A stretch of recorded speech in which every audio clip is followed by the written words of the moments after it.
Oi, oi, oi, oi, bom dia, bom dia, bom dia. Bom, pessoal, hoje nós vamos dar continuidade ao nosso conteúdo sobre cinemática e a gente vai ver então o que é o deslocamento escalar, qual é a diferença do deslocamento escalar para a distância percorrida. Que são dois casos, né? São dois conceitos que a gente vai usar bastante posteriormente. Primeira coisa que a gente vai fazer é relembrar o que é o S, né? Que a gente viu nas aulas passadas, que era a posição de um objeto. O S ele pode ser tanto a posição quanto o espaço, tá? Pode aparecer como os dois nomes. Mas essa posição, o S, né, indica a distância que esse objeto se encontra de um determinado referencial. Então, coloquei aqui a árvore como sendo meu referencial e enumerei aqui as distâncias em metros a partir deste referencial. Para a direita positivo, para a esquerda negativo. E quando eu coloco o meu objeto sobre a posição 4, eu posso afirmar que S é igual a 4 metros, certo? Mas a posição, ela é como se fosse a foto que eu tirei naquele instante que o objeto passou por essa posição. E olhando então essa foto, eu não consigo imaginar ou dizer qual é o movimento que o meu corpo tinha e nem qual é o movimento que ele terá após esse instante. O que isso significa? Que a posição ela só indica essa distância, mas ela não diz nada a respeito do movimento de um corpo, certo? A gente não consegue, só pela posição que o corpo está, dizer qual é o tipo de movimento que ele tem. Se esse objeto estava indo para a direita, se estava indo para a esquerda, eu não consigo afirmar isso, ok? Então, a posição, ela não diz nada a respeito do movimento de um corpo. Só que a gente viu que a cinemática estuda o movimento dos corpos. Então, a gente precisa ter algum conceito, alguma grandeza que indique esse movimento, ok? Aí que entra, então, o nosso deslocamento escalar. Como assim? Então, ó, no entanto, né?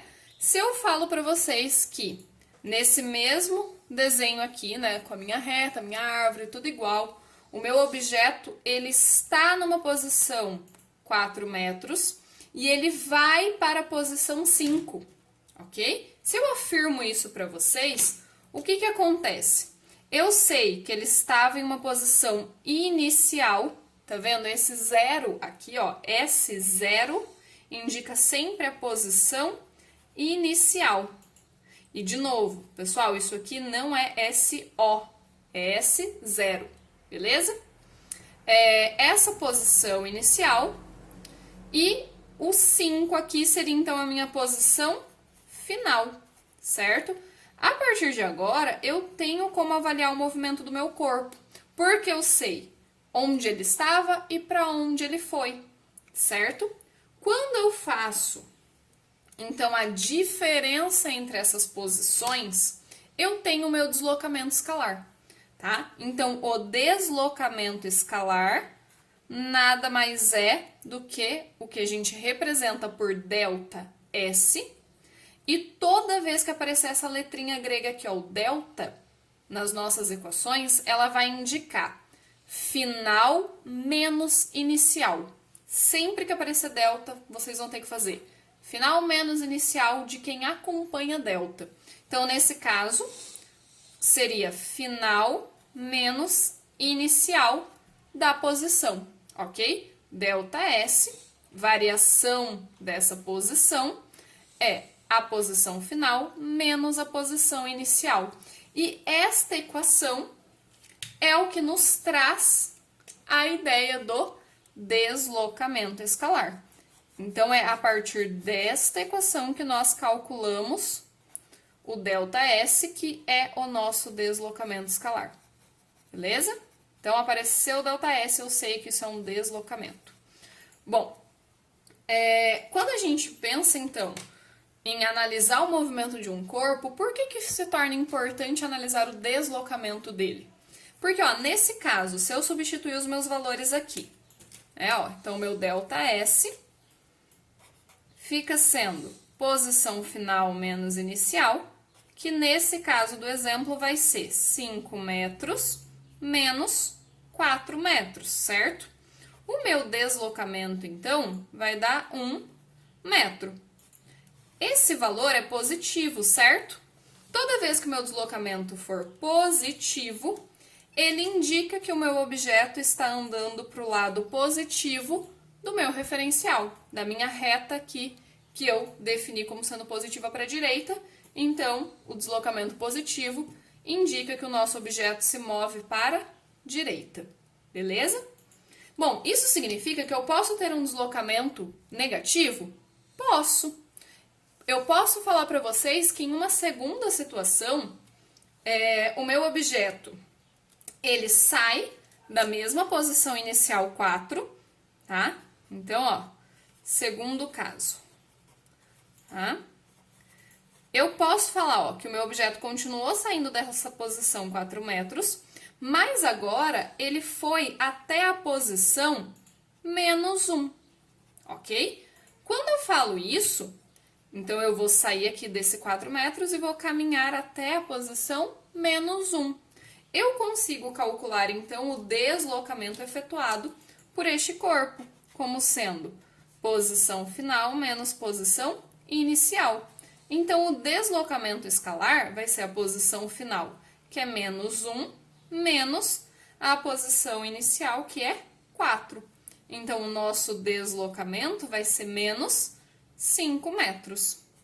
Então, ó, reparem que quando o nosso objeto ele for para a esquerda, como eu orientei esquerda como sendo negativo, indica, então, vai aparecer um sinal negativo para o meu deslocamento, ok?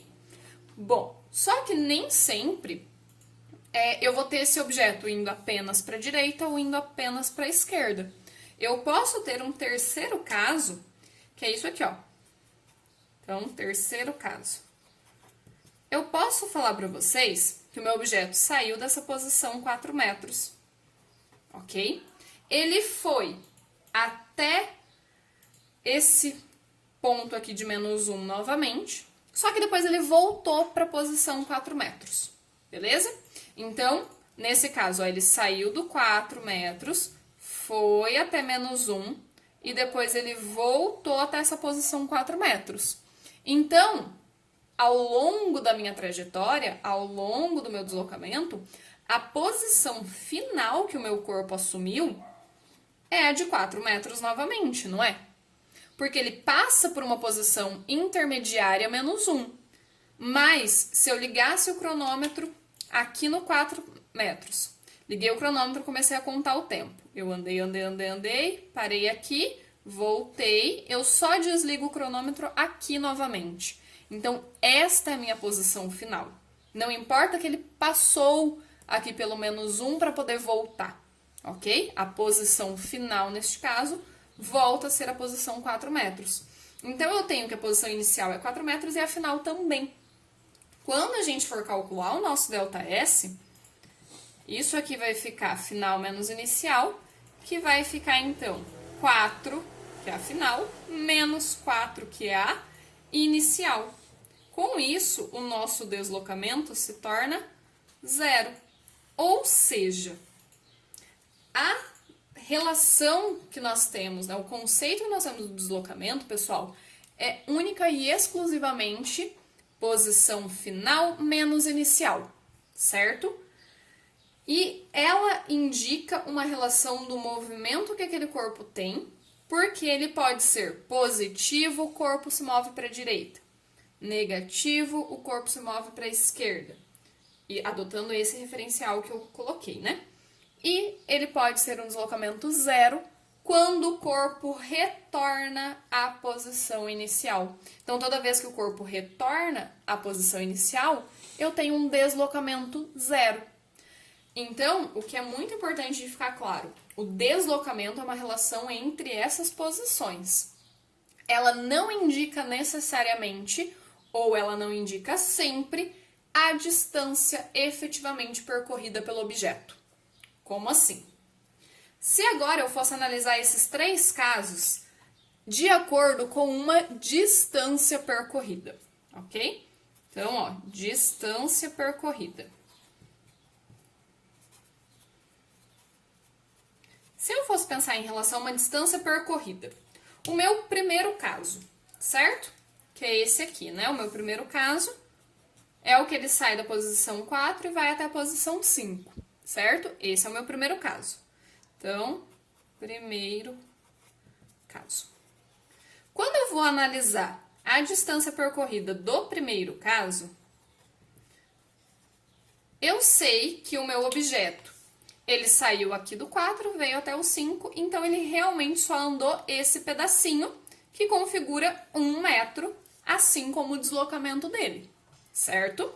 Então, nesse caso, eu sei que a distância percorrida, que aqui eu vou chamar de dp, tá? Distância percorrida, é de 1 metro, certo?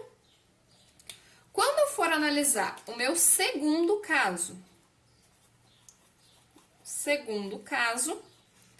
eu sei que o meu objeto, ele saiu da posição 4 e andou até a posição menos 1. Então, nós vimos que o deslocamento deu negativo para indicar essa orientação para o lado negativo.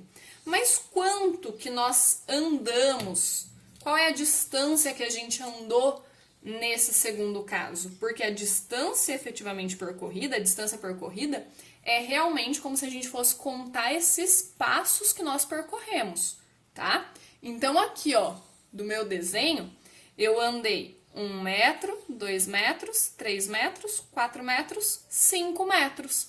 Então, a distância percorrida nesse caso são 5 metros. Eu não preciso, para uma distância, colocar o sinal.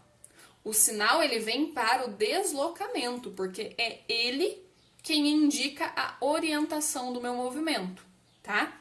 A distância percorrida fala apenas quanto você andou, ok? Mais ou menos se a gente for pensar no marcador de quilometragem de um carro, certo? De um carro, de uma moto. O que que acontece? Não importa se você está andando em uma via que vai, né, para a direita, ou se você está andando numa via que vai para a esquerda. Ele não desconta essa distância que você andou, certo? Né? Vamos pensar que seu pai te deixa na escola e daí ele começa a contar o marcador de quilometragem lá da casa de vocês até a escola. Sei lá, deu 1 quilômetro. Aí ele te deixa na escola e volta para casa de vocês. Eu vou ter ali no marcador do carro que vocês não andaram nada? Que o quilômetro percorrido ali foi 0? Porque você foi um negativo e voltou um positivo? Não, né? A gente vai ter a soma dos dois. Significa que ele andou 1 quilômetro até chegar à escola e mais 1 quilômetro para voltar até a casa de vocês. Porque esse marcador, ele mostra distância percorrida e não deslocamento, tá? Então tem que ficar muito clara a diferença dos dois. O deslocamento, ele indica o movimento de um corpo, né? Ele pode mostrar ou pode dizer coisas a respeito do movimento do corpo, porque ele pode ser positivo, negativo ou 0. E só importa qual é a posição final e qual é a posição inicial. Já a distância percorrida é realmente tudo aquilo que você andou, ok? Então, ela não assume valores negativos, tá? Ela vai ser só positivo, porque ela vai ser sempre só a soma de tudo que você anda, ok? Aí, o terceiro caso é o que a gente vai ter que tomar mais cuidado ainda, tá? Por quê?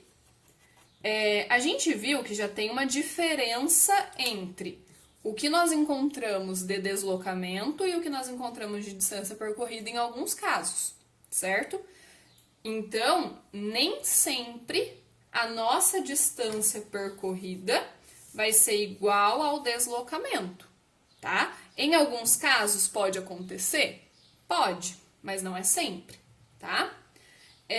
O terceiro caso, a gente tem que tomar mais cuidado ainda, porque o terceiro caso, ele é aquele que ele vai sair aqui da posição 4, ele vai andar até a posição menos 1, certo? E ele vai voltar aqui até a posição 4. Isso aqui seria mais ou menos o exemplo que eu dei da casa até a escola. Porque, ó, para sair da posição 4 e ir até a posição menos 1, você percorre uma distância de 1, 2, 3, 4, 5 metros, certo? E ao retornar para essa posição 4, você vai percorrer mais 5 metros, né? Ó, porque você vai fazer então, ó, 1, 2, 3, 4, 5, 6, 7, 8, 9, 10. Então, você percorreu 10 metros no total, ok? Porque para a distância percorrida, você vai somar toda a ida com toda a volta. E pensando sempre que essa distância só pode assumir valores positivos, ok? Então, eu vou até escrever isso, ó. A distância percorrida do terceiro caso vai ser a distância da ida mais a distância da volta, beleza? E isso tudo em módulo. Por quê? Eu vou lembrar que eu nunca vou colocar sinal negativo para essas distâncias percorridas, tá? São sempre valores positivos. Então, eu vou deixar um módulo aqui para vocês lembrarem que a gente não vai atribuir sinal, porque ela é uma distância total percorrida, ok? Então, nesse caso, nós teríamos 5 metros da ida mais 5 metros da volta, nós teríamos uma distância total percorrida de 10 metros. Beleza, pessoal? Então, espero que tenha ficado bem claro a diferença da distância percorrida e do deslocamento, tá? As duas trabalham com distâncias, né? As duas vão envolver conceitos de distâncias, só que o deslocamento se importa apenas com as posições finais e iniciais, pode ser positivo, negativo ou zero. Quando for um deslocamento zero, não indica que o objeto ele pode indicar que o objeto ficou parado, claro, mas ele pode indicar também que o objeto retornou ao ponto de origem, beleza? Enquanto que a distância percorrida realmente é a soma de todos os passos que você efetuou ao longo desse deslocamento, né? Ao longo dos deslocamentos sucessivos. Beleza, pessoal? Espero que tenha ficado bem claro. Até o próximo vídeo.